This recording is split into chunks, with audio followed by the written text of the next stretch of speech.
Bab 871. Xiang Shaoyun tidak bermaksud memprovokasi terlalu banyak musuh kuat, tetapi Zhan Wushuang benar-benar menyerang Mani. Dia tidak bisa membiarkan itu begitu saja. Lagi pula, Cruising Sky juga telah menyerang anggota Overlord Legion sebelumnya.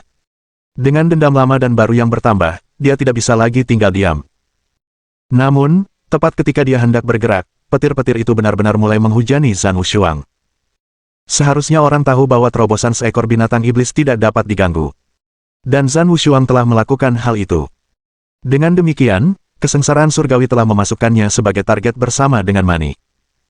Xiang Shaoyun bisa saja menunggu dan membiarkan Zhan Wushuang diserang oleh sambaran petir. Namun, dia langsung menerjang tanpa ragu-ragu, mengganti pedang suci bercahayanya dengan pedang pembunuh langit penguasa, dan menebas Zhan Wushuang. Pada saat itu, semua murid lainnya telah berhenti bertarung karena cobaan surgawi.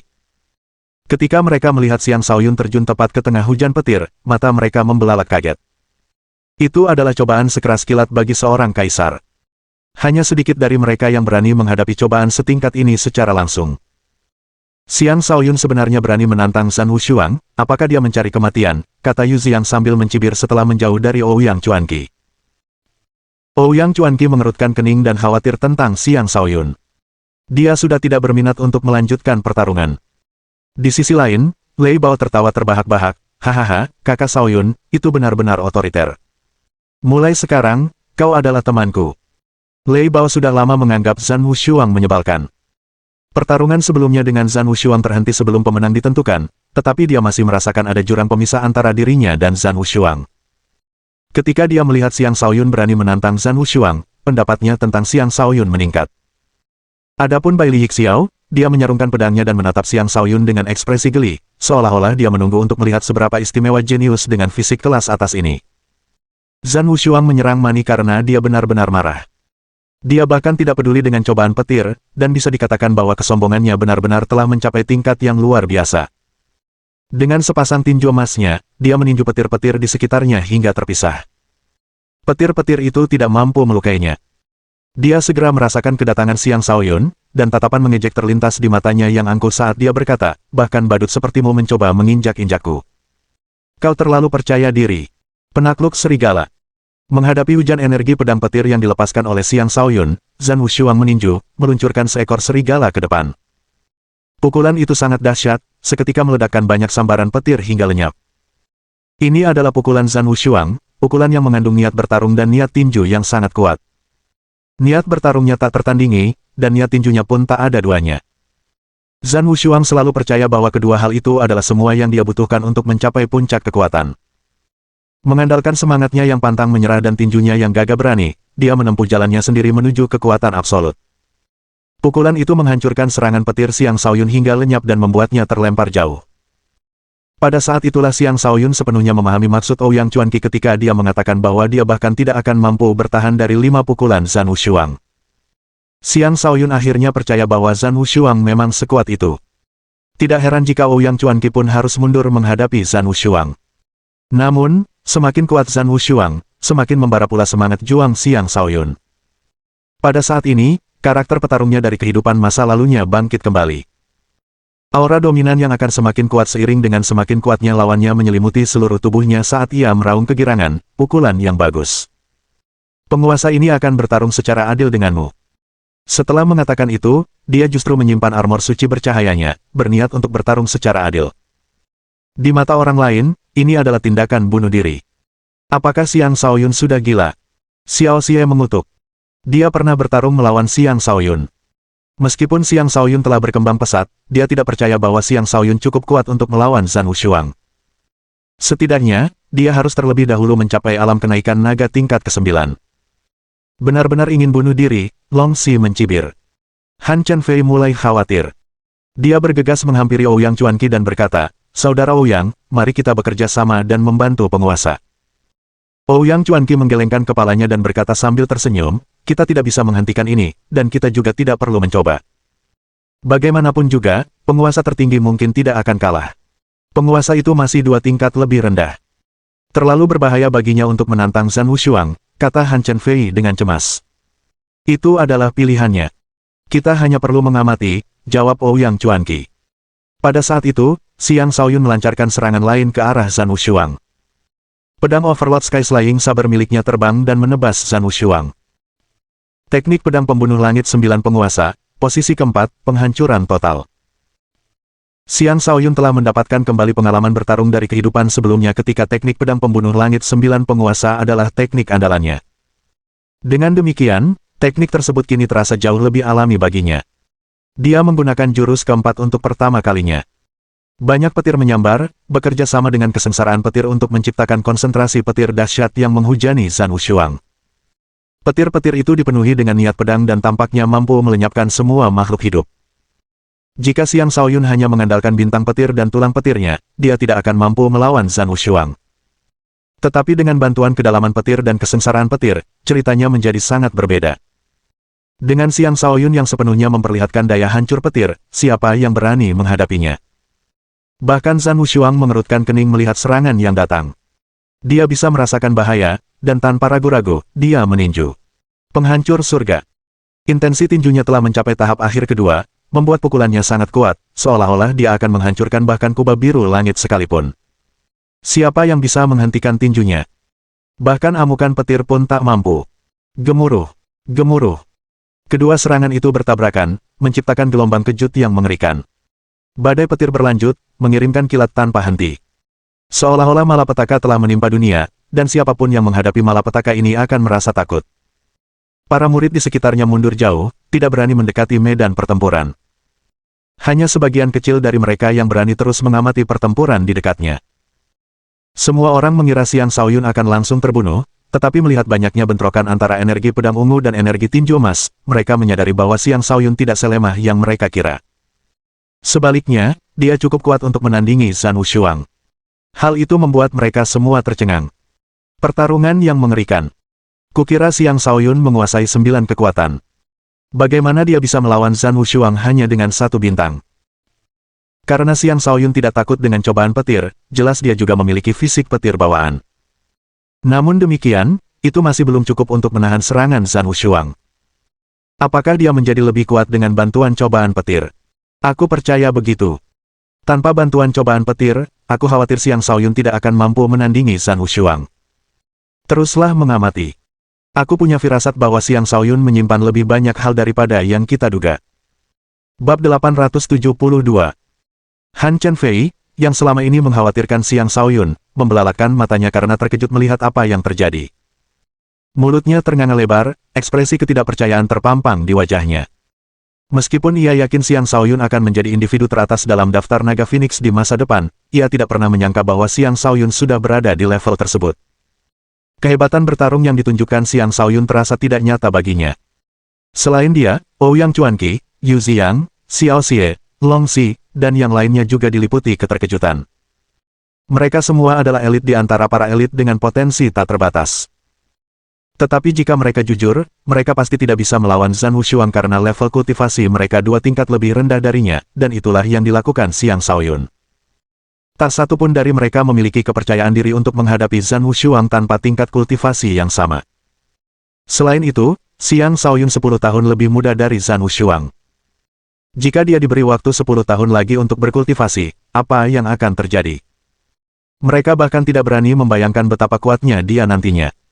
Senyum terukir di wajah Bai Li Yixiao saat dia berkata, sungguh pantas menyandang gelar pemilik fisik kelas atas. Ketika para anggota perkumpulan pedang mendengar pujian Bai Li Yixiao, mereka semua memandang Xiang Shaoyun dengan iri. Seharusnya mereka tahu bahwa meskipun ketua perkumpulan mereka selalu terlihat ramah dan mudah didekati, dia jarang memuji siapapun. Merupakan suatu kehormatan bagi Xiang Shaoyun untuk bisa mendapatkan pujiannya. Di medan perang, Xiang Shaoyun memanfaatkan kecepatannya untuk mendekati Zhan Wushuang, berniat memberikan pukulan terakhir. Namun, ledakan kekuatan yang mengerikan muncul dari tubuh Zhan Wushuang dan memblokir tebasan itu dengan lapisan pancaran cahaya emas. Avatar yang tak terkalahkan. Itu adalah teknik bertarung tingkat tinggi, teknik pertahanan terkuat Zhan Wushuang. Melihat serangannya gagal mengenai sasaran, Xiang Shaoyun ingin mundur. Tapi bagaimana Zhan Wushuang akan membiarkannya bergerak masuk dan keluar sesuka hatinya? Sebuah pukulan melesat dari sudut yang tidak diduga Xiang Shaoyun, mengarah ke tulang rusuk bagian bawahnya. Tinju Zhan Wushuang sangat dahsyat. Sekilas tampak seperti pukulan biasa, namun aura kekuatan yang dipancarkannya terasa di mana-mana. Xiang Shaoyun gagal menghindari serangan itu dan terlempar jauh. Mengabaikan serangan petir itu, Zhan Wushuang terus maju dan meraung, "Kau berani menantangku hanya dengan meminjam kekuatan serangan petir. Sungguh lancang." Ia tiba sebelum Xiang Shaoyun dan melayangkan pukulan ke kepala Xiang Shaoyun, jelas-jelas mencoba membunuh lawannya yang berani itu saat itu juga. Xiang Shaoyun menderita luka yang cukup serius akibat pukulan sebelumnya. Niat pukulan itu terlalu menakutkan karena benar-benar merusak organ dalamnya. Pergeseran hantu.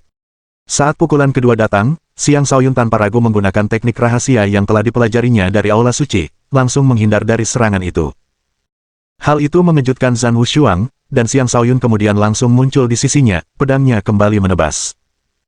Teknik pedang pembunuh langit 9 penguasa, posisi kelima, memutus gunung dan sungai. Xiang Shaoyun mengerahkan niat pedangnya hingga batas maksimal dan akhirnya mencapai tahap kedua. Mungkin terlihat seperti dia menggenggam pedangnya, tetapi sebenarnya, dia tidak memegang pedang itu. Tangannya dan pedang itu hanya terhubung melalui koneksi energi, yang memungkinkannya memasuki keadaan kesatuan pedang manusia dan fase pengendalian pedang. Saat ia menggunakan jurus kelima, kilat di langit menjadi semakin ganas. Kilat-kilat itu memenuhi langit, menyambar-nyambar dengan deras seperti ember. Energi pedang itu menebas ke depan dengan kekuatan yang mampu membelah gunung dan sungai. Seolah-olah seluruh dunia bergetar karena kekuatan tebasannya. Ini adalah serangan yang sepenuhnya mampu menandingi ahli alam fondasi jiwa tingkat kedua atau bahkan tingkat ketiga. Jarak antara alam kenaikan naga tingkat ketujuh dan alam fondasi jiwa tingkat ketiga mungkin tampak kecil, tetapi sebenarnya, itu adalah jarak satu tingkat kultivasi penuh dan tidak dapat diukur dalam tingkatan. Ada pepatah yang mengatakan bahwa satu tingkat kultivasi setara dengan seluruh dunia, jadi seorang kaisar adalah dunia yang berbeda dari seorang penguasa. Bahkan seorang kaisar puncak yang mampu melawan penguasa tingkat pertama akan dikenal sebagai seorang jenius ulung. Dengan demikian, Xiang Shaoyun baru saja mencapai prestasi yang sangat luar biasa. Namun, di hadapan seseorang seperti Zhan Wushuang, serangan Xiang Shaoyun tetap tidak bisa mengancamnya. Lagi pula, Zhan Wushuang memiliki kemampuan bertarung yang setara dengan ahli alam fondasi jiwa tingkat keempat atau bahkan tingkat kelima. Akan tetapi, pergeseran hantu Xiang Shaoyun telah membuatnya kehilangan keseimbangan, memaksanya untuk hanya mengandalkan pertahanannya untuk menghadapi serangan yang datang karena dia tidak bisa melakukan hal lain tepat waktu. Avatar yang tak terkalahkan. Cahaya keemasan yang cemerlang mengalir di permukaan kulitnya, membuatnya tampak seperti patung emas saat ia bermandikan derasnya petir yang tak berujung. Teknik pedang pembunuh langit 9 penguasa milik Xiang Shaoyun jelas bukan hal yang mudah, dan kekuatan petir dikenal sebagai kekuatan yang paling merusak. Mengandalkan kehebatan mengerikan dari tahap akhir cobaan petir, serangan itu akhirnya menghancurkan avatar yang tak terkalahkan. Zhan Wushuang tenggelam dalam lautan petir tak berujung yang justru memperdalam jurang tersebut. Pecahan batu beterbangan, bahkan lebih banyak lagi yang berubah menjadi bubuk halus. Para murid semuanya merasa khawatir. Mereka yakin bahwa jika merekalah yang menghadapi serangan ini, mereka akan mati. Kesulitan petir bukanlah sesuatu yang bisa diatasi oleh orang biasa. Namun Xiang Shaoyun seperti ikan di air di tengah kesulitan itu.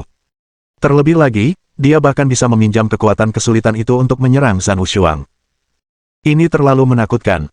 Apakah ini kekuatan asli Xiang Shaoyun? Dia baru menggunakan bintang petirnya. Bagaimana jika dia menggunakan semua bintangnya? Zhan Wushuang tidak akan dikalahkan begitu saja, kan? Jika demikian, bukankah posisi kedua di daftar naga Phoenix akan ditempati oleh Xiang Shaoyun? Kau benar-benar berpikir Zhan Wushuang disebut tinju tak tertandingi tanpa alasan. Lihat saja. Dia tidak akan menyerah semudah itu. Di bawah rentetan serangan Xiang Shaoyun, selain kawah yang dalam, banyak bekas tebasan pedang juga tertinggal di sekitarnya. Setiap tebasan memancarkan niat pedang yang kuat, mengubah medan perang menjadi tempat di mana generasi masa depan akademi dapat datang dan berlatih. Saat teknik itu berakhir, Xiang Shaoyun tampak kelelahan. Jelas sekali dia telah terlalu memaksakan diri kali ini. Adapun Mani, dia akhirnya menyelesaikan terobosannya, membuat lompatan yang menakjubkan dari tahap kelima ke tahap ke-9, menjadi kaisar iblis yang mengerikan. Dia memancarkan aura naga yang kental dan terasa sangat menakutkan. Dia juga telah mengalami transformasi fisik yang besar. Sisik-sisik naga kini menjalar di sekujur tubuhnya, dan 4 anggota tubuh naga telah tumbuh dari tubuhnya yang menyerupai ular. Kepalanya yang menyerupai ular semakin menyerupai kepala naga, dan seseorang yang belum pernah melihat naga sejati mungkin akan menganggapnya sebagai naga sejati. Bab 873. Mani selalu mengembangkan kekuatannya secara diam-diam. Bukannya dia tidak menikmati pertarungan, tetapi dia tidak pernah terlalu kuat. Jika dia terlalu agresif, dia bisa mati dengan mudah. Setelah bertahun-tahun berlatih dalam diam dan berbagai pertemuan kebetulan yang didapatnya di sisi Xiang Shaoyun, kultivasinya akhirnya membuahkan hasil, mendorongnya menjadi Kaisar Iblis tingkat 9. Mengandalkan evolusinya menjadi naga sejati, kemampuan bertarungnya telah mencapai tingkat yang setara dengan murid-murid jenius lainnya. Lagi pula, naga sejati adalah ras yang sangat kuat. Mani memiliki garis keturunan yang bermutasi dan afinitas petir yang luar biasa kuat yang memberinya kekuatan yang cukup signifikan. Ketika Lei Bao melihat betapa dekatnya Mani dengan seekor naga sekarang, tatapan penuh kerinduan terpancar di matanya saat ia memuji, ular naga yang sangat indah. Aku percaya ia sekarang memiliki setengah garis keturunan naga dan berada di ambang menjadi naga sejati. Lei Bao pernah juga mengincar Mani, tetapi akhirnya ia memutuskan untuk tidak melakukannya. Namun ketika ia melihat Mani lagi, ia dipenuhi rasa iri. Sekalipun Mani terjebak dalam wujud ini selamanya dan tidak bisa menjadi naga sejati, kekuatan garis keturunannya saat ini sudah cukup untuk menjadikannya makhluk iblis yang luar biasa dengan masa depan yang sangat cerah. Murid-murid lainnya juga memperhatikan hal yang sama, dan mereka semua berseru dengan takjub. Tentu saja, mereka juga iri, tetapi mereka juga tahu bahwa ada hal-hal yang tidak akan bisa mereka dapatkan. Sebelum Xiang Shaoyun sempat merasakan kegembiraan atas nama Mani, pancaran cahaya keemasan terang menyembur keluar dari kawah, dan Zhan Wushuang menyerbu keluar. Jelas, dia belum dikalahkan. Beberapa luka sayatan terlihat di tubuhnya, dan cukup banyak darah yang terlihat di tubuhnya. Dia tampak agak menyesal, tetapi aura yang dipancarkannya justru bertambah kuat, bukannya melemah, yang mengejutkan semua orang. Selain Bai Li Yixiao, kau adalah kaisar pertama yang pernah melukaiku. Xiang Shaoyun, bagus sekali. Jika aku tidak mengalahkanmu hari ini, aku akan menulis namaku terbalik mulai sekarang, seru Zhan Wushuang, yang akhirnya benar-benar marah. Cahaya keemasan di sekeliling tubuhnya terus bertambah terang seiring energi emas di sekitarnya berkumpul di sekelilingnya. Ini adalah tanda bahwa dia mulai menggunakan kekuatan emas yang mendalam. Setelah mengumpulkan sejumlah besar energi emas ke dalam tubuhnya, dia benar-benar mulai membesar, dengan suara gemerisik yang keluar dari tulangnya. Ini adalah pemandangan yang cukup menakjubkan. Dia memasuki tahap kedua dari avatar yang tak terkalahkan. Kekuatannya meningkat ke tingkat yang tak terbayangkan, dan akhirnya dia menggunakan kekuatan penuhnya. Xiang Shaoyun ingin menyerang saat Zhan Wushuang masih mengumpulkan energi, tetapi Mani menerkam Zhan Wushuang sebelum dia bisa melakukan apapun. Bos, biar aku yang urus anak ini. Dia tidak layak mendapatkan lebih banyak waktumu, kata Mani. Dia menatap Zhan Wushuang dan meraung, hei, nak. Tadi kau senang sekali memukuliku, kan? Sekarang, giliran kakek Mani yang menyiksamu. Nak, kakek Mani. Entah mengapa, banyak murid merasa ingin tertawa ketika mendengar itu. Wajah Zhan Wushuang menjadi gelap. Belum pernah sebelumnya ada orang yang memperlakukannya dengan ejekan seperti itu. Aku akan mencabik-cabikmu. Zhan Wushuang meraung sambil menyerang Mani, seluruh tubuhnya memancarkan kekuatan seolah-olah dia adalah seekor naga buas. Niat bertarungnya tak tertandingi, dan niat tinjunya tak berujung.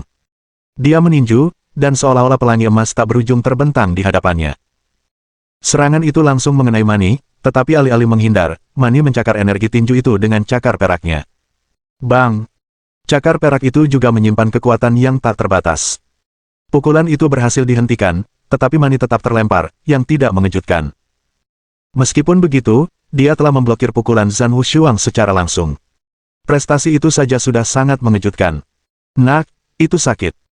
Terima saja pukulanku, Mani meraung sebelum berubah menjadi kilat yang bergerak dengan kecepatan luar biasa.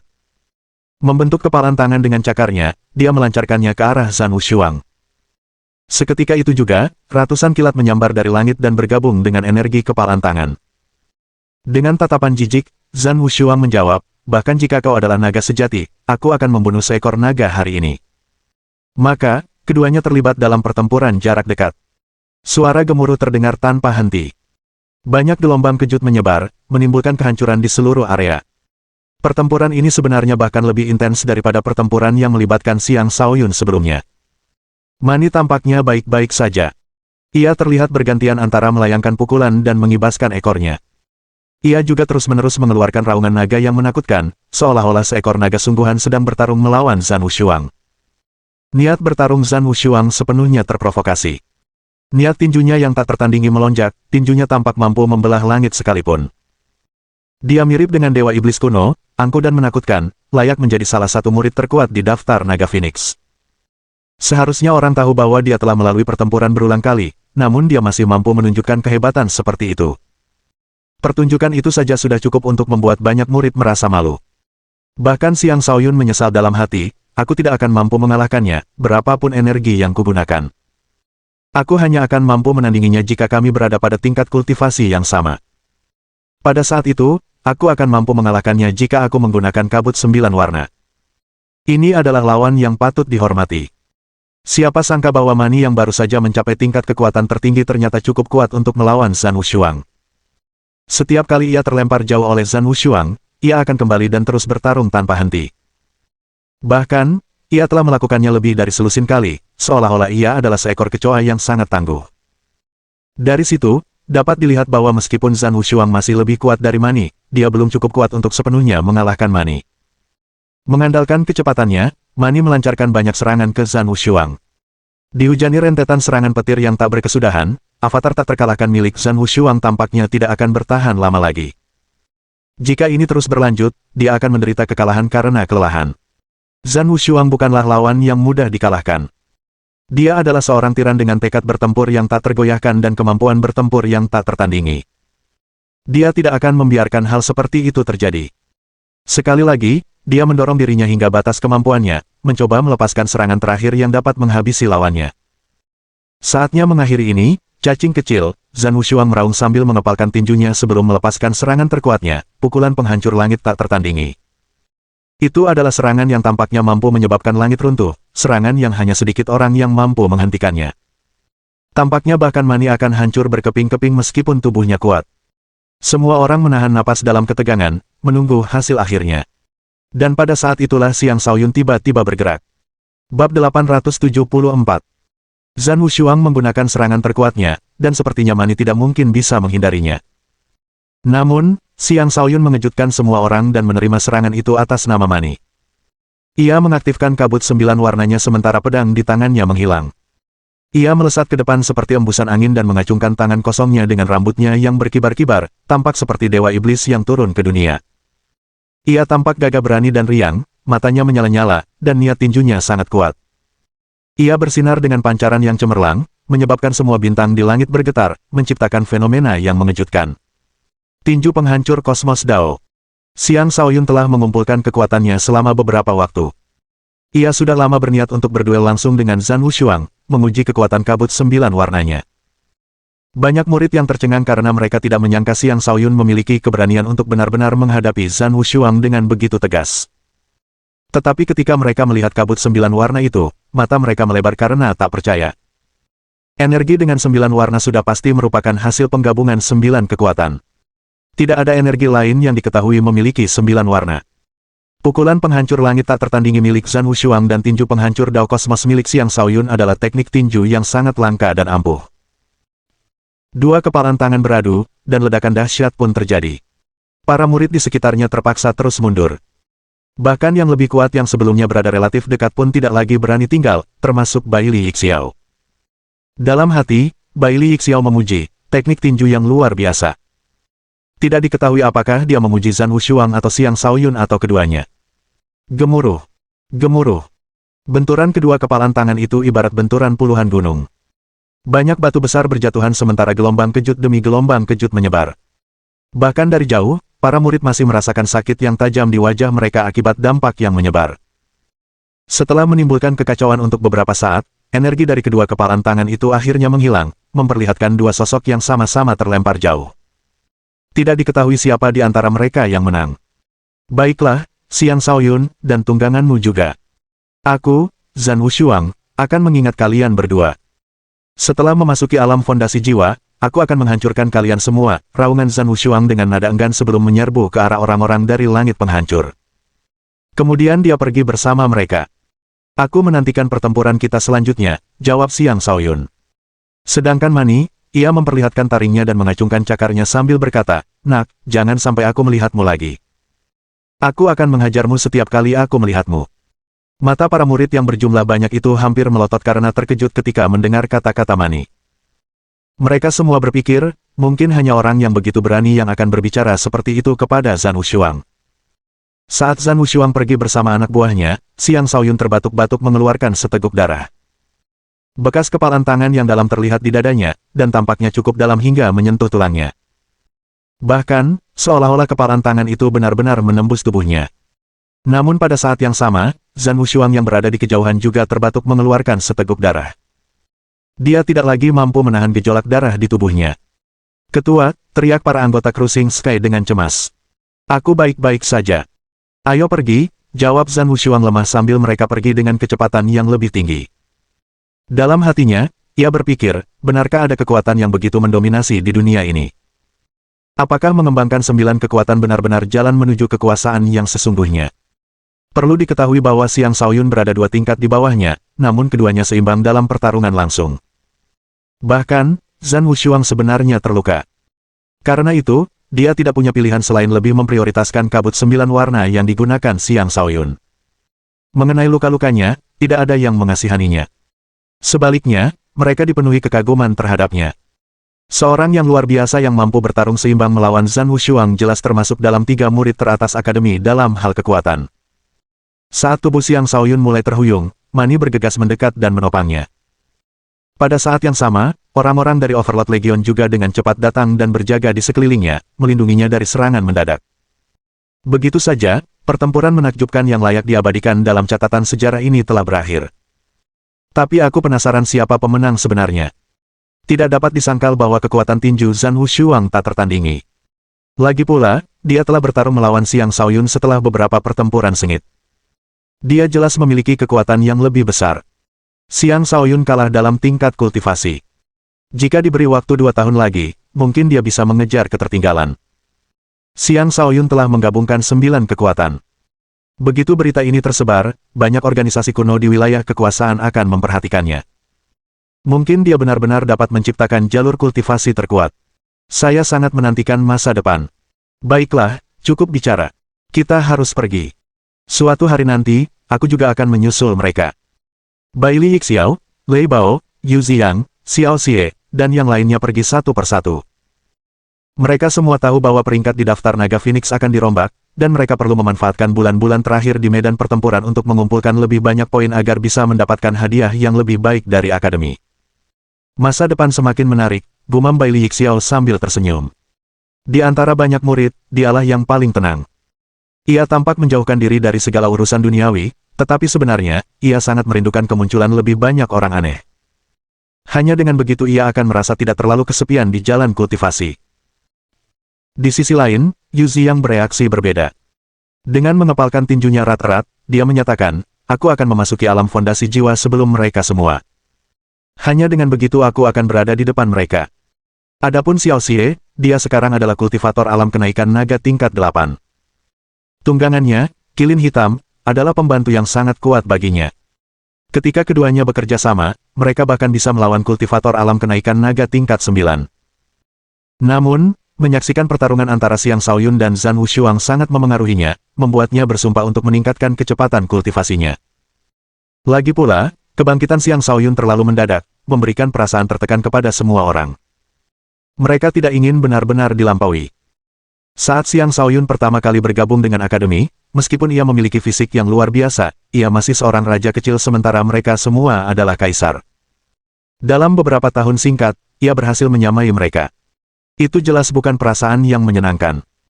Setelah semua orang pergi, Han Chenfei segera mengirim beberapa anggota Overlord Legion untuk membersihkan sebuah gua agar Xiang Shaoyun dapat memulihkan diri. Setelah pertarungan dengan Zhan Wushuang, Xiang Shaoyun telah menggunakan sejumlah besar air mata air untuk meredakan luka-lukanya. Jika tidak, sisa niat tinju di tubuhnya akan menghancurkan semua organ dalamnya.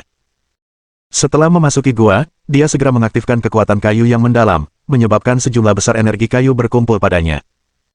Pada saat yang sama, dia menggunakan teknik pembalikan rahasia untuk menyembuhkan dirinya sendiri. Jika ini cedera biasa, Xiang Shaoyun tidak perlu mengasingkan diri untuk menyembuhkan diri. Tetapi cedera yang disebabkan oleh niat tinju adalah masalah yang sama sekali berbeda. Dia harus menanganinya dengan serius untuk menghindari luka tersembunyi di tubuhnya. Bab 875. Teknik pembalikan rahasia benar-benar sesuai dengan reputasinya sebagai teknik penyembuhan yang luar biasa. Hutan purbakala dipenuhi dengan energi kayu yang pekat, dan dengan bantuan kedalaman kayu, kekuatan hidup yang tak berujung mengalir masuk dan mulai menyehatkan luka-luka Xiang Shaoyun. Ia mulai sembuh dengan kecepatan yang setara dengan seseorang yang telah mengonsumsi obat mujarab. Jika ia melakukan ini di tengah pertempuran, ia juga dapat pulih dengan cepat. Kesadaran itu membuat Xiang Shaoyun sangat gembira. Keefektifan teknik pembalikan rahasia berarti ia tidak akan lagi takut akan banyak bahaya di masa depan. Meskipun demikian, niat tinju Zhan Wushuang masih sangat kuat. Jika Xiang Shaoyun tidak dapat mengeluarkan semua niat tinju dari tubuhnya, lukanya tidak akan pernah sembuh sepenuhnya. Kondisinya akan perlahan memburuk hingga akhirnya tubuhnya layu dan mati. Oleh karena itu, dia harus sepenuhnya membersihkan tubuhnya dari niat tinju. Jika Xiang Shaoyun tidak memiliki kekuatan yang setara dengan Zhan Wushuang, pada dasarnya mustahil baginya untuk membersihkan niat tinju dari tubuhnya. Dan karena dia mampu menandingi kemampuan bertarung Zhan Wushuang, waktu adalah semua yang dia butuhkan untuk mengusir niat tinju tersebut. Tetapi alih-alih mengusirnya, dia memiliki rencana lain dalam pikirannya. Sebenarnya, dia sedang mempelajari niat tinju itu sambil merenungkan adegan-adegan pertempuran sebelumnya berulang kali, mencoba memanfaatkan kesempatan ini untuk memahami niat tinju Zhan Wushuang yang tak tertandingi. Jika berita ini menyebar, banyak orang akan benar-benar tercengang. Seperti niat lainnya, niat tinju adalah sesuatu yang mungkin hanya 1 dari 10.000 kultivator yang dapat memahaminya. Xiang Shaoyun telah memahami niat pedang dan kaki. Dan sekarang, dia mencoba memahami niat lain. Tentu, dia seorang jenius, tetapi bukankah dia terlalu meremehkan kesulitan memahami niat? Jika orang lain tahu bahwa dia sebenarnya telah memahami 9 hal yang mendalam, mereka tidak akan berpikir demikian lagi. Xiang Shaoyun memiliki domain jiwa neter, yang memberinya jiwa yang jauh lebih kuat. Akibatnya, kemampuan pemahamannya pun secara alami luar biasa. Ditambah dengan cahaya kebijaksanaan, hanya sedikit orang yang dapat menandinginya dalam hal kemampuan pemahaman. Xiang Shaoyun sepenuhnya membenamkan dirinya dalam merasakan esensi dari niat tinju. Menggunakan adegan dari pertempuran sebelumnya sebagai panduan, dia perlahan memperdalam pemahamannya tentang niat tinju. Kemudian dia mencari dalam pikirannya pengalaman-pengalaman sebelumnya dalam memahami niat pedang dan gerakan kaki, membuat proses pemahamannya menjadi lebih lancar. Seperti kata pepatah, berbagai jalan menuju Dao Agung semuanya mengarah ke tujuan yang sama. Jika seseorang dapat belajar dari pengalaman dan membuat koneksi melalui contoh, ia secara alami akan mampu mempelajari apa yang diinginkannya. Untuk menggunakan niat tinju, seseorang perlu menguasai jalan kekuatan absolut, teknik penghancuran, dan keterampilan hanya dengan kekuatan kasar. Pada saat yang sama, seseorang juga perlu belajar bagaimana memusatkan semua kekuatan ke satu titik. Kemanapun tinju itu mencapai, semuanya akan hancur. Niat tinju dan niat pertempuran saling melengkapi. Tanpa niat pertempuran, tidak akan ada niat tinju. Dengan niat pertempuran dan curahan spiritualitas seseorang ke dalam tinjunya, seseorang akan mampu melepaskan niat tinju yang sejati. Xiang Shaoyun menyimpulkan. Inilah yang membedakan niat tinju dari niat lainnya. Semakin kuat niat bertarung seseorang, semakin kuat pula niat tinjunya. Zhan Wushuang memiliki niat bertarung yang tak terbatas, oleh karena itu ia dapat melepaskan niat tinju yang begitu menakutkan. Niat bertarung adalah sesuatu yang dimiliki semua kultivator. Tetapi bagaimana cara menggabungkan niat bertarung dengan pukulan seseorang? Jawabannya bergantung pada kemampuan pemahaman seseorang. Pada titik ini, Xiang Shaoyun sudah tidak terlalu jauh lagi dari menggunakan niat tinju sejati. Niat bertarungnya tidak lebih lemah dari siapapun. Lagi pula, dia telah mewarisi niat bertarung tanpa batas dari kehidupan sebelumnya. Gelombang energi meledak dari tubuhnya saat niat bertarung yang tak tertandingi meletus. Dengan tinju terkepal erat, dia meraung, "Akulah penguasa tertinggi. Jika dewa menghalangi jalanku, aku akan membunuh dewa itu. Jika iblis menghalangi jalanku, aku akan membunuh iblis itu. Langit di atas dan neraka di bawah, akulah satu-satunya penguasa." Setelah pernyataan itu, dia melayangkan tinju ke atas. Pukulan itu hampir identik dengan pukulan penghancur langit tak tertandingi milik Zhan Wushuang. Niat bertempur yang mengerikan dan niat tinju yang dahsyat menghancurkan segala sesuatu di jalur tinjunya, seolah-olah bahkan kubah biru langit pun akan tertembus. Gua itu langsung runtuh. Sebuah energi kepalan tangan yang cemerlang melesat keluar dari gua dan membumbung ke langit malam. Para murid yang berjaga di dekatnya terkejut karena mereka mengira musuh sedang menyerang. Mereka buru-buru menghindari banyak batu besar yang berterbangan kemana-mana, akhirnya menyadari bahwa gunung di hadapan mereka telah lenyap. Sebuah kepalan tangan yang mengerikan tetap berada di langit di atas, menanamkan rasa takut di lubuk hati mereka. Ini adalah niat tinju yang tak tertandingi. Apakah Zhan Wushuang datang untuk menyergap penguasa? Han Chenfei berteriak kaget, seluruh rambutnya berdiri tegak. Lalu, ia mengabaikan segalanya dan dengan gegabah menyerbu ke arah Xiang Shaoyun, mencoba mencari tahu apa sebenarnya yang sedang terjadi. Ouyang Chuanqi melakukan hal yang sama. Anggota Overlord Legion lainnya juga mendekat, tetapi mereka gagal merasakan aura Zhan Wushuang.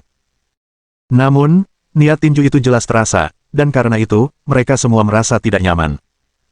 Saat niat pertama itu menghilang, gunung tempat Xiang Shaoyun beristirahat telah digantikan oleh kerikil dan debu. Tuan Agung, di mana Anda? Semoga Anda baik-baik saja. Han Chen Fei berteriak panik. Tanpa disadarinya, bayangan Xiang Shaoyun seolah telah terpatri di hatinya. Ia tak ingin hal buruk terjadi padanya, karena dialah pria yang telah merebut hatinya. Pria itu percaya diri dan riang, mendominasi dan luar biasa, hebat dan gagah berani, pasangan sempurna yang bisa ia harapkan. Ia tidak akan membiarkan pria itu pergi meninggalkannya. Berhenti berteriak, aku di sini, sebuah suara terdengar dari bawah kerikil. Kerikil itu tergeser, dan sesosok tinggi dan tegap muncul di hadapan mereka. Han Chen Fei bergegas mendekat dan bertanya dengan cemas, Tuan, apakah Anda baik-baik saja? Ketika para saudari klan Han melihatnya berlari ke arah Xiang Shaoyun, ekspresi mereka berubah muram. Mereka adalah saudari angkatnya, dan mereka belum pernah melihatnya begitu gugup. Bahkan orang bodoh pun bisa melihat bahwa perasaan Han Chen Fei terhadap Xiang Shaoyun telah berkembang melampaui persahabatan. Xiang Shaoyun tersenyum dan berkata, jangan khawatir. Aku baik-baik saja. Suasana hatinya sangat baik, dan dia sepertinya telah melupakan ketidakbahagiaannya dengan Han Chen Fei sebelumnya. Untunglah kau baik-baik saja. Di mana Zhan Wushuang? Apakah dia berhasil melarikan diri setelah satu serangan? Tanya Han Chen Fei lega. Saya ragu Zhan Wushuang pernah ada di sini, selalu Yang Chuanqi. Benar. Kurasa Zhan Wushuang benar-benar kelelahan setelah pertarungannya denganku. Bagaimana mungkin dia masih punya energi untuk menyergapku, kata Xiang Shaoyun. Lalu apa yang terjadi? Han Chen Fei bingung. Aku hanya berhasil memahami sesuatu. Jangan khawatir, kata Xiang Shaoyun. Memahami sesuatu. Han Chen Fei bergumam ragu-ragu sebelum pupil matanya tiba-tiba menyempit. Dia berseru dengan cemas, Tuan Agung, apakah Anda telah memahami niat tinju? Bab 876. Han Chen Fei dan Ouyang Chuanqi adalah para jenius super, tetapi bahkan mereka sangat terkejut dengan apa yang dilakukan Xiang Shaoyun. Baru 2 hari yang lalu, Xiang Shaoyun masih terluka parah. 2 hari kemudian, dia tidak hanya sembuh total, tetapi juga memahami teknik tinju niat. Dia memiliki bakat yang membuat orang lain merasa putus asa. Ouyang Chuanqi tak kuasa menahan diri untuk berkata, Tuan, Anda memang aneh. Dia mengira dirinya cukup kuat untuk melawan Zhan Wushuang sekarang setelah memasuki tahap ke-9 dan bahwa dia tidak perlu takut bahkan pada domain jiwa neter milik Xiang Shaoyun.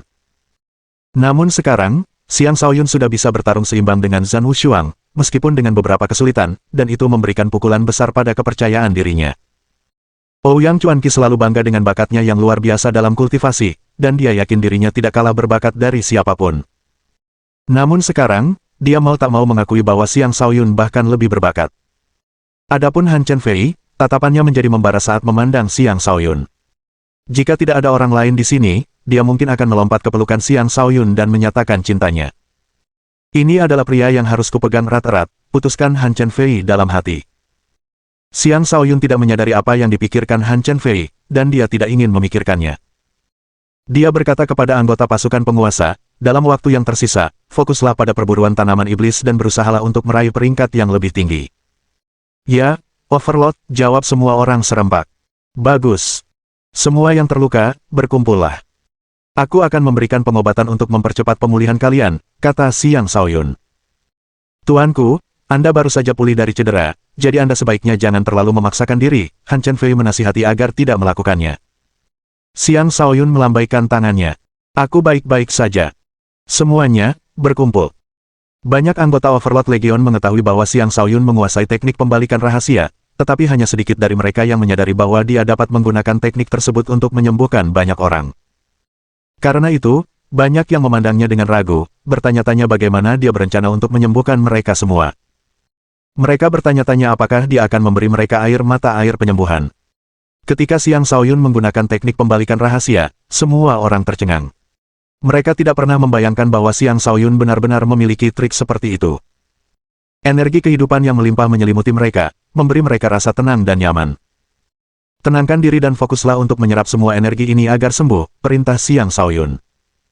Teknik pembalikan rahasia melepaskan denyut energi yang menyelimuti puluhan orang, menyinari mereka dengan cahaya hijau. Itu adalah energi kayu dari dalam tubuhnya dan juga lingkungan sekitarnya. Pada saat yang sama, ia juga menggunakan kedalaman kayu untuk menciptakan kekuatan hidup penyembuhan sejati. Energi kayu yang pekat di sekitarnya adalah alasan utama mengapa dia bisa menyembuhkan begitu banyak orang sekaligus. Jika ini di tempat lain, dia mungkin sudah senang bisa menyembuhkan sekitar selusin orang sekaligus. Tentu saja, setelah memasuki alam fondasi jiwa, dia akan mampu melepaskan kekuatan yang lebih besar lagi, memperluas kecepatan dan skala penyembuhannya. Setelah menggunakan teknik pembalikan rahasia selama sekitar 1 jam, dia telah mengumpulkan cukup energi kehidupan untuk sepenuhnya menyembuhkan semua orang yang hadir. Mereka dipenuhi rasa hormat kepadanya. Baru sekarang Xiang Shaoyun punya waktu untuk memeriksa keadaan Lady Sura. Dia baru saja terbangun. "Apa yang terjadi padamu sebelum ini?" tanya Xiang Shaoyun dengan cemas sambil memegang tangannya. Dia bersikap dingin dan acuh tak acuh terhadap wanita-wanita lain, tetapi tidak terhadap Lady Sura. Dialah yang diam-diam berada di sisinya dan merawatnya. Dia tidak berbuat salah padanya, dan wajar jika dia memperlakukannya dengan hangat. Lady Sura menjawab, "Setelah memasuki medan perang, aku terpisah dari semua orang.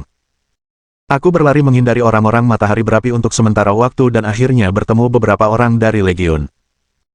Tetapi setelah beberapa waktu, mereka mundur dari medan perang satu persatu karena berbagai alasan, hanya menyisakan aku. Kemudian, aku bertemu Gui Mohu. Aku bukan tandingannya, dan dia membuatku pingsan. Setelah sadar, aku berada di sini." Saat Lady Sura berbicara, ekspresinya tampak kosong. Jelas sekali, dia tidak tahu apa yang terjadi selama dia tidak sadarkan diri. Xiang Shaoyun dengan lembut menariknya ke dalam pelukannya dan mengelus rambutnya sambil berkata, Semuanya baik-baik saja selama kau aman. Suatu hari nanti aku akan menangkap Gui Mohu itu dan membiarkanmu menghukumnya sesuai keinginanmu." Lady Sura membenamkan dirinya dalam pelukan Xiang Shaoyun. Matanya tampak berkedip dengan cahaya yang menyeramkan, tetapi hanya berlangsung sepersekian detik sebelum menghilang. Tidak jauh dari sana, Han Chen Fei dan para saudari klan Han dipenuhi rasa iri ketika mereka melihat interaksi intim antara Xiang Shaoyun dan Lady Sura. Dalam beberapa hari mendatang, anggota Overlord Legion mulai memburu tanaman iblis di bawah kepemimpinan Xiang Shaoyun. Ada 3 orang aneh dalam tim mereka, oleh karena itu, keselamatan anggota mereka cukup terjamin. Bahkan tanaman iblis yang kuat itu pun tidak bisa berbuat banyak terhadap mereka. Dalam sekejap, 2 bulan berlalu. Poin semua orang meningkat tajam, dan tidak mengherankan, ketiga orang aneh itu mengumpulkan poin paling cepat. Lagi pula, ketiganya adalah yang terkuat dan bertugas membunuh tanaman iblis yang lebih kuat. Oleh karena itu, dapat dimengerti bahwa mereka telah mengumpulkan lebih banyak poin. Selama 2 bulan terakhir, Xiang Shaoyun menahan rasa ingin tahunya dan tidak melihat harta karun yang diperolehnya dari gua rahasia. Bukan karena dia tidak penasaran dengan isinya, tetapi dia baru saja mencapai tahap ke-7. Dia perlu fokus pada penguatan basis kultivasinya untuk saat ini, dan dia tidak terburu-buru melakukan hal lain. Bagaimanapun, harta karun itu sudah ada padanya. Dia bisa melihatnya kapan saja. Masih ada sekitar 3 bulan lagi sebelum medan pertempuran ditutup, dan Xiang Shaoyun mengumumkan bahwa mereka akan berpencar dan berlatih secara terpisah karena mereka telah mengumpulkan poin yang cukup. Mereka tidak mengerti mengapa dia mengambil keputusan itu. Lagi pula, akan lebih aman jika mereka tetap bersama karena mereka bisa bekerja sama dan menghadapi bahaya apapun yang datang. Mengapa mereka tiba-tiba berpisah? Xiang Shaoyun mengamati kerumunan dan berkata, "Saudara-saudari, kalian semua hanyalah seseorang yang masuk akademi setelah melalui berbagai ujian. Ini bukti bahwa kalian semua adalah kultivator dengan bakat luar biasa. Legion Overlord merasa terhormat memiliki kalian semua. Sekarang waktu yang tersisa sebelum medan pertempuran ditutup semakin sedikit dan semua orang telah mengumpulkan sejumlah poin yang cukup besar, kita pasti akan berada di peringkat yang layak dalam daftar. Namun, saya pribadi berpikir bahwa daftar itu hanyalah kesombongan. Untuk mendapatkan kekuatan yang lebih besar, kita perlu membuktikan diri. Hanya dengan berlatih secara terpisah kita akan mampu mengeluarkan lebih banyak potensi kita. Hanya dengan begitu kekuatan kita akan mencapai tingkat yang lebih tinggi, dan bahkan jika itu mengakibatkan kita terpaksa mundur dari medan pertempuran lebih awal, itu tetap sepadan. Bagaimana menurut kalian? Dia benar. Mereka semua adalah kultivator jenius, dan mereka semua memiliki kebanggaan masing-masing. Baru-baru ini, mereka terbiasa tinggal di dekat Xiang Shaoyun dan telah mengumpulkan poin dalam jumlah besar. Mereka terkejut dengan keputusan Xiang Shaoyun. Setelah dia menjelaskan alasannya, mereka semua mengangguk, karena mereka merasa setuju dengan pemikirannya. Mereka semua telah mencapai posisi mereka sekarang melalui berbagai sesi latihan yang sulit. Kata-kata Xiang Shaoyun telah membawa mereka kembali ke kenyataan dan mengingatkan mereka bahwa dengan berlatih secara terpisah di waktu yang tersisa, mereka pada akhirnya akan mampu meraih lebih banyak hal. Bab 877 Setelah Xiang Shaoyun membubarkan Legion Overlord, sebagian pergi sendirian sementara sebagian lainnya pergi berkelompok. Mereka berpencar kemana-mana untuk pelatihan terakhir mereka di medan perang.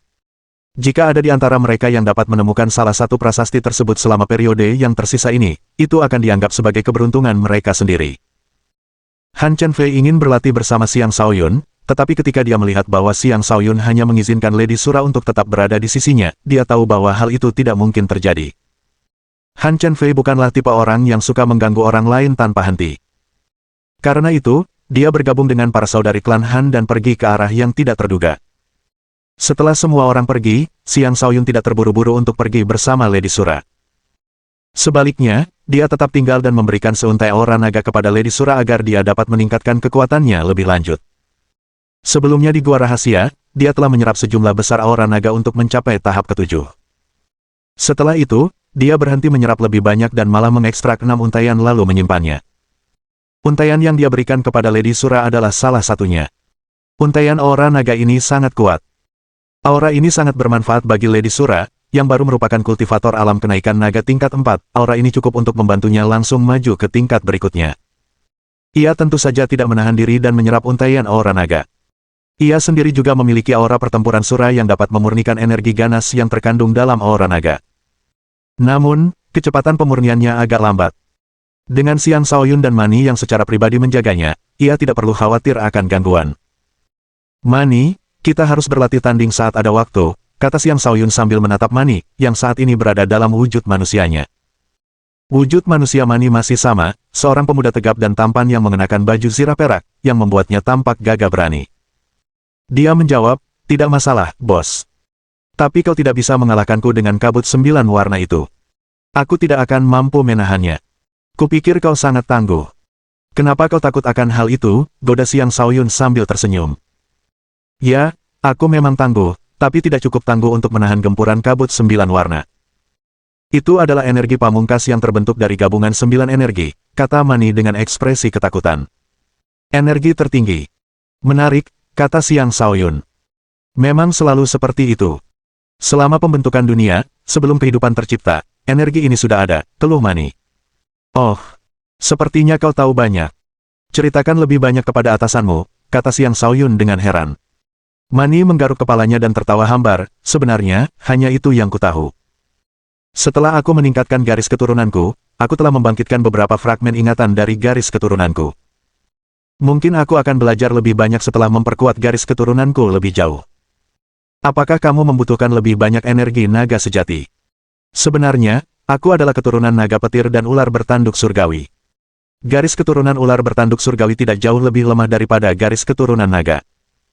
Karena itu, aku juga dapat tumbuh dengan cepat dengan energi ular bertanduk surgawi. Bahkan, kau bisa memanggilku naga ular bertanduk surgawi. Aku hanya bisa menjadi naga petir sejati jika aku sepenuhnya melepaskan garis keturunan ular bertanduk surgawiku, tetapi aku tidak tertarik untuk melakukan itu, kata Mani, akhirnya mengungkapkan asal-usulnya. Ular bertanduk surgawi. Itu jenis ular yang sangat kuat, seru Xiang Shaoyun dengan takjub. Dia telah membaca banyak teks kuno dan pernah menemukan catatan tentang ular bertanduk surgawi. Mereka adalah ular yang sangat menakutkan dengan bakat kultivasi yang tak tertandingi. Mereka adalah salah satu iblis terkuat yang ada. Dia tidak pernah membayangkan bahwa Mani sebenarnya memiliki garis keturunan yang begitu langka. Dapat dimengerti mengapa dia tidak mau berubah menjadi naga murni. Lagi pula, ular bertanduk surgawi tidak lebih lemah dari naga sejati. Bahkan, beberapa kemampuan iblis bawaan mereka bahkan lebih kuat daripada yang dimiliki naga sejati. Mani memiliki keuntungan besar dengan kepemilikan kedua garis keturunan tersebut. Aku punya firasat bahwa ular bertanduk surgawi itu masih ada, kata Mani dengan penuh percaya diri. Kuharap kau akan mendapat kesempatan untuk bertemu mereka, kata Xiang Shaoyun. Sembari keduanya berbincang, Lady Sura sepenuhnya fokus pada penyempurnaan aura naga. Aura naganya sendiri mulai tumbuh, dengan lancar mendorongnya ke tahap kelima, menjadi kultivator alam kenaikan naga tahap kelima. Pada saat pencerahan itu terjadi, sepotong informasi tiba-tiba muncul di otaknya, menyebabkan ekspresinya berubah aneh. Hampir tampak seolah-olah dia kerasukan. Namun, ekspresi itu dengan cepat menghilang, dan dia kembali normal. Di suatu lokasi yang tidak terlalu jauh dari mereka, tampak siluet hitam yang mencibir sambil bergumam, pancing Xiang Shaoyun ke sini. Aku sendiri yang akan menangkapnya dan menjadikannya boneka terkuatku. Kemudian, siluet hitam itu lenyap begitu saja, menjadi tak terdeteksi sama sekali. Setelah Lady Sura menghentikan sesi kultivasinya, Xiang Shaoyun tampak gembira dan berkata, lumayan sekali. Kau berhasil mencapai tahap kelima akhir dalam sekali latihan. Sepertinya kau tidak menyia-nyiakan aura naga sedikit pun. Maafkan saya telah menahan Anda, Overlord. Mari kita mulai berburu, kata Lady Sura. Dia menunjuk ke arah tertentu dan melanjutkan, saya pernah menemukan sebuah prasasti kuno di arah itu. Namun, tanaman iblis itu terlalu kuat, jadi saya tidak dapat mendekat. Mengapa kita tidak pergi melihatnya? Mungkin belum ada yang menemukannya. Haha, tentu, ayo kita pergi, kata Xiang Shaoyun sambil terkekeh. Meskipun harta karun di prasasti kuno tidak akan sebanding dengan harta karun di gua rahasia, harta karun itu masih cukup berharga. Kelompok bertiga itu mulai melakukan perjalanan ke arah yang ditunjukkan oleh Lady Sura. Mani sudah berada di puncak level Kaisar. Xiang Shaoyun tidak akan membiarkannya terus bermalas-malasan di lautan kosmos astral. Dia merasa bahwa Mani membutuhkan lebih banyak penempaan untuk menjadi binatang iblis yang lebih kuat. Sekitar setengah hari kemudian, rombongan tiba di wilayah bunga Steep Devil. Bunga Steep Devil itu sangat indah. Setiap bunga tumbuh dengan bentuk yang berbeda, dan setiap kelopaknya memiliki warna yang menakjubkan. Dari kejauhan, tempat itu tampak seperti lautan bunga dengan berbagai macam warna, pemandangan yang sangat memukau.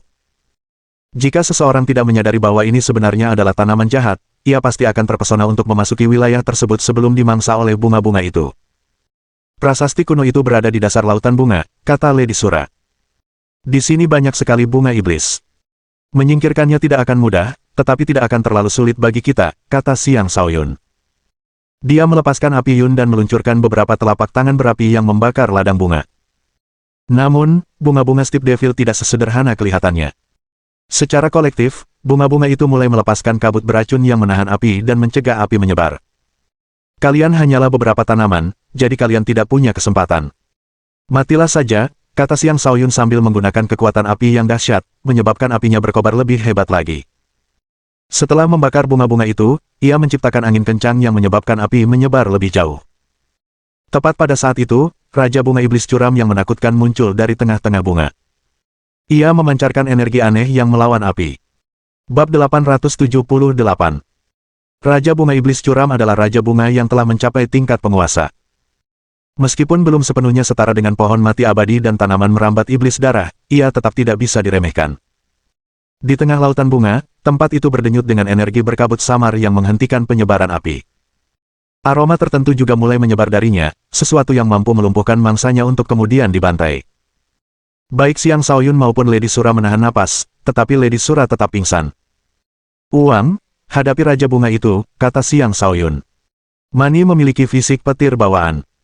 Kekuatan petir bawaan di tubuhnya dapat dengan mudah mengusir racun bunga apapun dari tubuhnya. Dia bergegas tanpa rasa takut dan melancarkan pukulan petir berturut-turut ke arah bunga-bunga itu. Namun, Raja Bunga Iblis Curam itu bukanlah lawan yang mudah.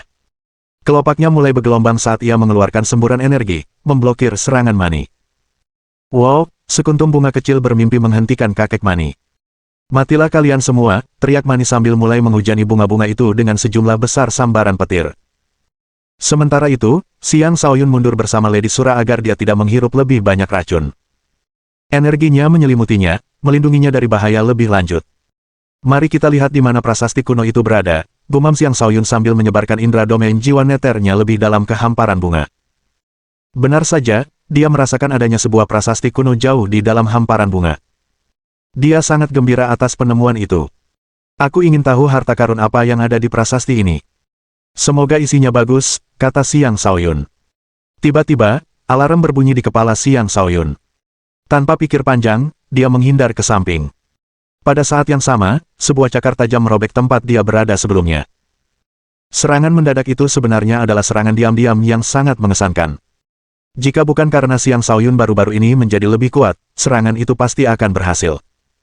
Siapa bajingan yang ada di sini? Xiang Shaoyun meraung sambil menepis tangannya ke belakang. Bang! Telapak tangan Xiang Shaoyun sangat kuat, seketika menciptakan kawah besar di belakangnya. Penyerang itu tidak terkena serangan. Sebaliknya, dia mulai tertawa sinis sebelum berkata, Xiang Shaoyun, kau memang kuat. Ayo, lihat seberapa kuat boneka-bonekaku. Penyerang itu tak lain adalah Gui Moho, Tuan Muda Hantu. Dia memanggil 8 boneka dan membentuk formasi unik dengan mereka sebelum menyerang Xiang Shaoyun. Setiap boneka adalah kaisar tingkat puncak, dan mereka bahkan memiliki kekuatan hidup. Karena itu, mereka dapat menggunakan energi astral mereka, sesuatu yang membuat Xiang Shaoyun bingung. Gui Mohu, aku masih khawatir tidak akan bisa menemukanmu, tapi kau di sini, mencari kematian, geram Xiang Shaoyun setelah melihat siapa penyerangnya. Namun, ke-8 boneka itu sudah menyerangnya dalam formasi mereka. Mereka melancarkan serangan besar-besaran yang tampak sangat dahsyat. Ke-8 sumber serangan itu tidak sesederhana bombardir terpusat.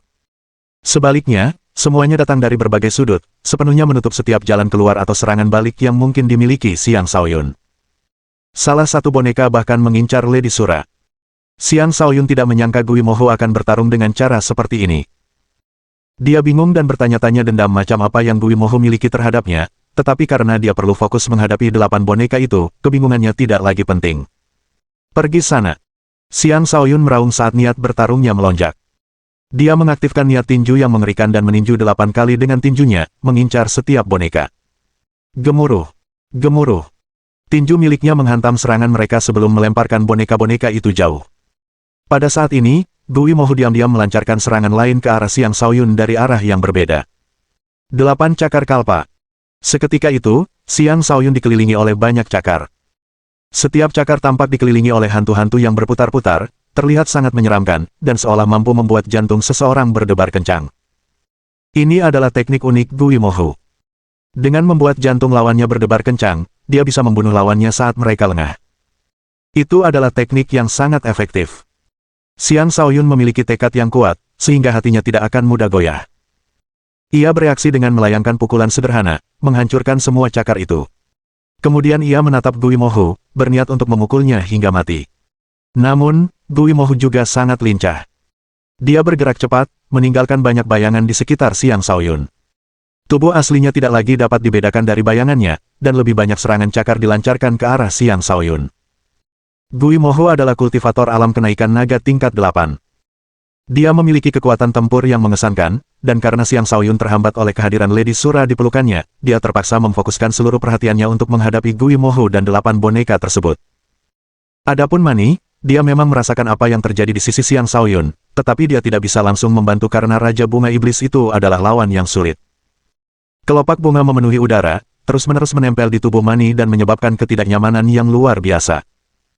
Selain itu, Raja Bunga Iblis juga menyerang dengan banyak sulur, sepenuhnya menghalangi jalan keluar Mani. Tanaman itu bertujuan menjadikan Mani sebagai santapannya hari ini. Tentu saja, bukan berarti Mani benar-benar tak berdaya melawannya. Dia hanya butuh waktu. Mengandalkan kecepatannya, Xiang Shaoyun menghindari berbagai serangan yang datang sebelum akhirnya mendekati salah satu boneka. Sejumlah besar niat bertempur muncul darinya saat ia melepaskan niat tinju dahsyat yang tampaknya mampu menghancurkan segala sesuatu di jalannya. Niat tinju itu dengan mudah menghancurkan baju zirah kaisar boneka tersebut. Seluruh tubuh Xiang Shaoyun terlindungi oleh lempengan emasnya, sehingga dia tidak takut dengan serangan boneka-boneka itu. Dia hanya takut dengan serangan Gui Mohu, tetapi Gui Mohu telah menyerang dari jauh di belakang boneka-boneka itu, tidak berani melancarkan serangan frontal. Tatapan jahat terpancar dari mata Xiang Shaoyun saat dia berkata, Gui Mohu, kau akan menyesal telah memutuskan untuk mengejarku. Dia mulai bergerak seperti hantu, berulang kali menghindari serangan boneka-boneka itu sambil mendekati Gui Mohu. Gui Mohu mungkin cepat, tetapi dia tidak secepat Xiang Shaoyun. Saat Xiang Shaoyun mendekat, dia mempersiapkan jurus petirnya. Sebuah niat tinju yang padat berkumpul di sekitar tinju yang terkepal, menunggu untuk melepaskan kekuatan yang mengguncang bumi. Gui Mohu mampu merasakan tekanan yang sangat kuat, namun senyum tetap teruk di wajahnya saat dia berkata, Nyonya Sura, bergeraklah. Begitu dia mengatakan itu, Lady Sura, yang masih berada dalam pelukan Xiang Shaoyun, tiba-tiba membuka matanya dan menamparkan jantung Xiang Shaoyun dengan telapak tangannya. Itu adalah serangan yang fatal. Bab 879. Xiang Shaoyun mungkin siap menghadapi apapun, tetapi dia jelas tidak siap menghadapi serangan dari Lady Sura. Baru ketika dia merasakan sakit yang tajam di dadanya, dia menyadari bahwa wanita dalam pelukannya telah menyerangnya. Jantung adalah bagian tubuh manusia yang paling lemah, dan meskipun Xiang Shaoyun memiliki tubuh yang sangat kuat, ketika seseorang menyerang jantungnya saat dia benar-benar tidak siap, dia tetap merasa seolah-olah jantungnya akan meledak. Dia menderita luka parah, dan dia mendorong Lady Sura menjauh. Tetapi pada saat ini, boneka-boneka lainnya menyerangnya. Salah satu dari mereka mengayunkan pedang besar ke kepalanya. Pada saat ini, Xiang Shaoyun sudah terlalu lemah untuk menghindar, jadi dia terpaksa mengangkat lengannya untuk menangkis tebasan tersebut. Ahahaha. Sebuah luka yang cukup dalam hingga tulangnya terlihat muncul di lengannya saat ia terlempar. Di belakangnya, boneka lain menendangnya, menyebabkan luka yang lebih parah. Terlepas dari luka yang disebabkan oleh tebasan atau tendangan itu, sebenarnya tidak terlalu buruk bagi Xiang Shaoyun. Namun, pukulan yang mengenai jantungnya justru berakibat fatal. Saat ia terhempas keras ke tanah, boneka-boneka lainnya menyusul dengan serangan yang lebih hebat lagi. Seluruh tubuhnya dihujani serangan hebat. Jika tubuhnya tidak melalui proses penempaan petir dan api, ia mungkin sudah menjadi mayat sekarang. Di sampingnya, Gui Mohu tertawa terbahak-bahak, hahaha, bagus sekali. Ketika Gui Mohu merasakan bahwa kekuatan hidup Xiang Shaoyun telah mencapai titik terendah, dia segera memerintahkan boneka-bonekanya untuk menangkapnya. Dia sendiri tetap tinggal di belakang. Jelas bahwa dia adalah orang yang sangat berhati-hati. Namun, seberapa hati-hati pun dia, itu tidak ada gunanya, karena dia tidak tahu berapa banyak kartu truf yang dimiliki Xiang Shaoyun.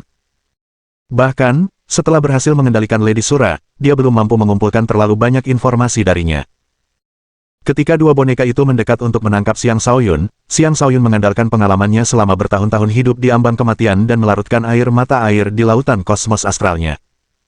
Jantungnya mulai pulih dengan cepat, dan dia segera mengaktifkan domain jiwa neter dan menyelimuti semua orang di dalamnya. Secara umum, ketika seseorang terluka parah, jiwanya juga akan sangat melemah. Namun, hal itu sama sekali tidak terjadi pada Xiang Shaoyun.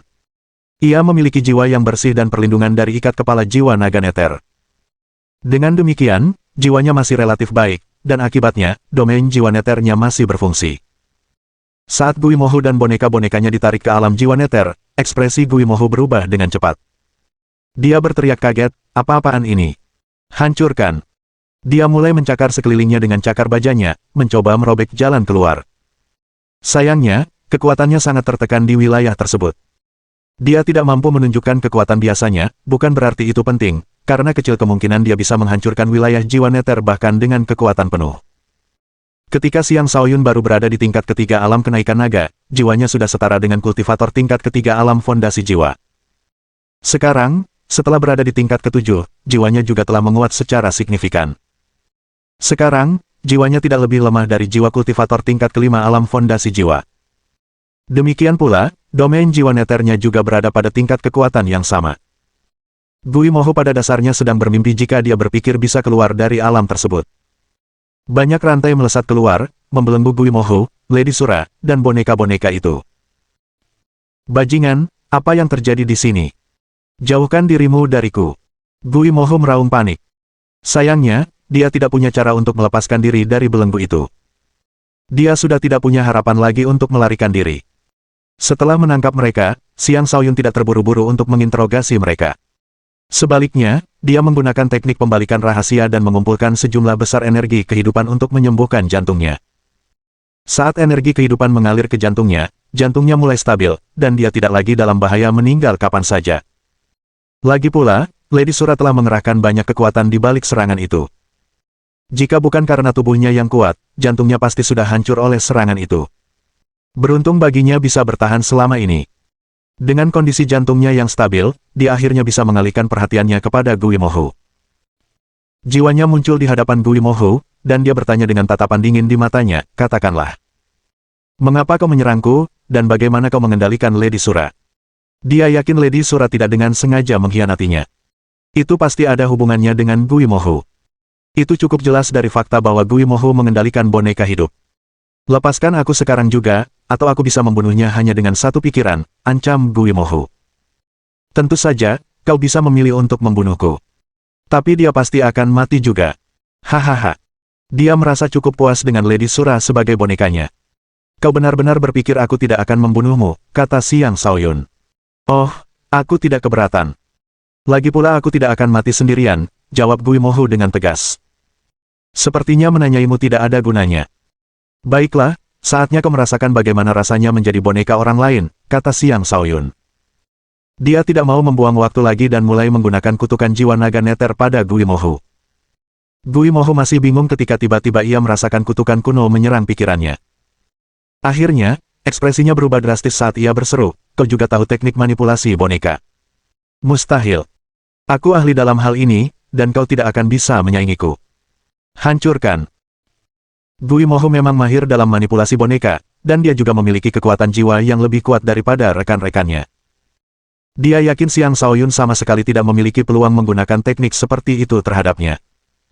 Namun, bahkan ketika simbol kutukan mendekati jiwanya, dia tetap tidak bisa menghancurkannya. Saat itulah dia menyadari betapa jauh lebih kuat kutukan ini daripada yang dia bayangkan. Tidak, aku tidak akan tunduk pada kendalimu. Giok pelindung, hancurkan. Guimoho dengan cepat menghancurkan gioknya sebelum sepenuhnya jatuh di bawah kendali Xiang Shaoyun. Tidak ada cara bagi Xiang Shaoyun untuk mencegah metode ekstraksi ini. Tentu saja, dia punya kesempatan untuk membunuh Guimoho, tetapi dia takut juga akan melukai Lady Sura. Dengan demikian, dia hanya bisa menyaksikan Guimoho menghilang di hadapannya. Niat membunuhnya sangat kuat saat dia berkata, kau boleh lari sekarang, tapi kau tidak akan bisa terus lari dariku. Bisa dibilang Guimoho telah masuk dalam daftar orang yang harus dibunuhnya. Guimoho benar-benar berani mengendalikan wanitanya. Sungguh kurang ajar. Xiang Shaoyun memutuskan untuk melupakan Guimoho untuk sementara waktu. Ia masih mengkhawatirkan Lady Sura. Ia segera menghancurkan semua boneka dengan rantainya, hanya menyisakan Lady Sura. Kemudian ia mulai memeriksa kondisi Lady Sura, mencari cara untuk menyelesaikan masalah manipulasi boneka tersebut. Bab 880. Setelah kepergian Guimoho, Lady Sura kembali sadar. Ia menatap Xiang Shaoyun dengan bingung dan bertanya, Tuan, mengapa Anda mengikat saya? Apakah kau lupa bahwa kau pernah mencoba membunuhku tadi? Tanya Xiang Shaoyun sambil mengerutkan kening. Membunuhmu? Mustahil. Bagaimana aku bisa mencoba membunuhmu? Lady Sura panik. Kau telah berada di bawah kendali Guimoho. Aku akan menangani teknik manipulasi yang dia gunakan padamu. Semuanya akan baik-baik saja, kata Xiang Shaoyun. Bukalah pikiranmu untukku. Jangan melawan. Semuanya akan segera baik-baik saja. Tidak, bagaimana mungkin aku berada di bawah kendali Guimoho? Kau pasti berbohong padaku, kata Lady Sura dengan tidak percaya. Xiang Shaoyun berhenti berbicara dan membuatnya pingsan. Kemudian dia mengambil giok pelindung darinya, mencegahnya jatuh ke dalam kendali Guimoho sekali lagi dan melarikan diri menggunakan giok tersebut. Setelah melakukan semua itu, dia mengirimkan sebagian besar kekuatan jiwanya ke kepala Lady Sura. Kekuatan jiwa Xiang Shaoyun telah mencapai tingkat penguasa tingkat menengah. Meskipun dia masih belum bisa membentuk klon jiwa, membagi sebagian jiwanya untuk mengirimkannya ke dalam Lady Sura, yang saat ini benar-benar tak berdaya, bukanlah masalah. Setelah memindai Lady Sura, ia tanpa diduga menemukan jejak di jiwanya. Jejak itu agak kasar, itulah sebabnya mudah terdeteksi. Jelas, ini adalah jejak yang ditanam Guimoho menggunakan teknik manipulasi bonekanya. Xiang Shaoyun gagal menghapus jejak itu sepenuhnya dengan jiwanya, tetapi dia memiliki alternatif untuk menggunakan kutukan jiwa naga neter untuk menghancurkannya. Tentu saja, melakukan itu akan menanamkan jejaknya sendiri di jiwa Lady Sura. Tetapi karena itu ditanam olehnya, dia kemudian dapat menariknya kembali dari jiwanya. Xiang Shaoyun segera melakukan itu dan mengembalikan kebebasan Lady Sura. Di luar medan pertempuran, Guimoho segera merasakan hancurnya jejaknya. Ekspresinya berubah saat dia bergumam, Xiang Shaoyun benar-benar sangat mengesankan. Itu justru alasan yang lebih kuat untuk tidak membiarkannya hidup. Aku perlu memberitahu guruku tentang ini setelah aku kembali. Pada saat itu, lebih dari separuh murid telah meninggalkan medan pertempuran. Beberapa kembali ke akademi sementara sebagian lainnya tetap tinggal di hutan purbakala untuk melanjutkan pelatihan. Dengan demikian, mundurnya Guimoho dari medan pertempuran tidak menarik banyak perhatian. Sementara itu, Mani terpaksa menggunakan tubuh aslinya sebelum memanggil badai petir besar dari langit. Menyerang dengan kemampuan bawaannya, dia akhirnya berhasil membunuh Raja Bunga Iblis Curam. Setelah membunuh Raja Bunga Iblis Curam, dia segera kembali ke Xiang Shaoyun dan berjaga di sisinya. Xiang Shaoyun menarik kembali domain jiwa neter dan memberi Nyonya Sura air mata air, membantunya pulih sebelum melakukan hal lain. Dia sendiri juga perlu menyembuhkan diri. Dia menggunakan teknik pembalikan rahasia lagi dan mengumpulkan lebih banyak kekuatan hidup ke dalam hatinya. Akhirnya, jantungnya kembali berdetak kencang. Jika dia menggunakan lebih banyak kekuatan, jantungku pasti akan hancur, seru Xiang Shaoyun dengan gembira. Sebenarnya, dia sama sekali tidak waspada terhadap Lady Sura. Karena itu, seharusnya dia bisa dengan mudah menghancurkan hatinya. Dia merasa bahwa Lady Sura telah menahan diri dalam beberapa hal. Mungkin saat itu dia masih memiliki sedikit akal sehat dan mampu menahan diri. Jika tidak, dia pasti sudah mati. Setelah sekian lama, hati Xiang Shaoyun akhirnya sembuh sepenuhnya. Saat itu, Nyonya Sura terbangun dari meditasinya. Dengan ekspresi bingung, dia bertanya, apa yang terjadi? Xiang Shaoyun dengan lembut mengelus rambutnya dan berkata, jangan khawatir. Semuanya baik-baik saja sekarang. Dia tidak menyalahkannya. Lagi pula, dia tidak melakukan semua itu secara sukarela. Jika dia harus menyalahkan seseorang, itu seharusnya Gui Mohu. Dia pasti akan membalas budi Gui Mohu atas apa yang telah dilakukannya. Lady Sura samar-samar ingat bahwa dia telah melakukan sesuatu yang seharusnya tidak dia lakukan, dan dia meminta maaf kepada Xiang Shaoyun dengan nada kesal. Tetapi setelah Xiang Shaoyun menenangkannya, akhirnya dia merasa lebih baik. Akhirnya, Xiang Shaoyun berkesempatan untuk mengalihkan perhatiannya kembali ke prasasti kuno tersebut. Dengan kerjasama Xiang Shaoyun dan Lady Sura, mereka mampu dengan cepat membersihkan semua bunga iblis. Mereka juga telah mengumpulkan beberapa serbuk sari. Serbuk sari tersebut mengandung efek sihir yang sangat kuat. Bahkan seorang penguasa pun akan lumpuh sementara jika secara tidak sengaja menghirupnya. Serbuk sari ini akan menjadi kartu truf yang bagus di saat-saat kritis. Ketika keduanya tiba di depan prasasti itu, mereka menemukan catatan tentang wawasan seseorang mengenai pembentukan fondasi jiwa. Xiang Shaoyun sangat gembira dan berseru, inilah yang saat ini kita butuhkan. Meskipun ia telah membangkitkan beberapa ingatan dari kehidupan masa lalunya, sebagian besar ingatannya masih terkubur. Ia masih belum tahu apapun tentang cara menembus alam fondasi jiwa. Lagi pula, pada tingkat kekuatan itu, akumulasi energi saja tidak cukup untuk menembus. Seseorang juga perlu membentuk fondasi jiwa. Meskipun Xiang Shaoyun telah masuk Akademi Naga Phoenix, tidak ada seorang pun yang pernah mengajarinya tentang pembentukan fondasi jiwa. Jika dia masih tidak tahu apa-apa pada saat dia mengumpulkan cukup energi untuk melakukannya, dia akan membuang banyak waktu. Mungkin satu-satunya solusi baginya adalah mencari bimbingan dari tetua penjaga makam. Apa yang dia temukan di sini sangat sempurna baginya. Ini akan memungkinkannya untuk mempersiapkan pembentukan fondasi jiwanya terlebih dahulu, dan dia akan memiliki lebih sedikit hal yang perlu dikhawatirkan selama upaya terobosan yang akan dilakukannya nanti. Nyonya Sura, kita harus segera menghafal ini, kata Xiang Shaoyun dengan penuh semangat. Kegembiraan juga tampak jelas di wajah Lady Sura. Dia dengan cepat mulai menghafal isi catatan tersebut.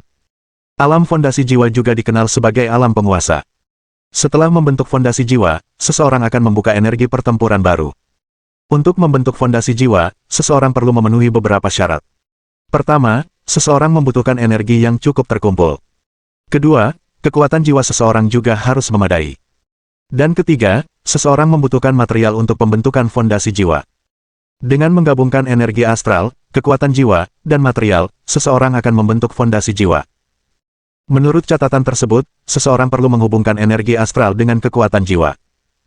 Setelah menyatukan keduanya, seseorang kemudian dapat melanjutkan untuk menyatukan materi-materi tersebut.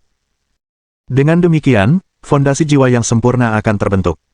Setiap orang memiliki fondasi jiwa yang sepenuhnya berbeda. Secara umum, fondasi jiwa diklasifikasikan menjadi 3 tingkatan. Tingkatan tinggi lebih kuat daripada tingkatan menengah, sedangkan tingkatan menengah lebih kuat daripada tingkatan rendah. Tingkatan fondasi jiwa dapat ditentukan setelah terbentuk, sementara bahan yang digunakan berperan dalam memengaruhi kualitasnya. Dengan menggunakan material biasa, seseorang secara alami akan membentuk fondasi jiwa tingkat rendah. Itu adalah pilihan populer karena merupakan metode termudah dengan persyaratan yang lebih rendah. Tingkat menengah umumnya merupakan pilihan yang diambil oleh sebagian besar jenius. Latar belakang atau keberuntungan seseorang sangat penting di sini. Adapun fondasi jiwa tingkat tinggi, itu sepenuhnya bergantung pada keberuntungan dan kekuatan seseorang.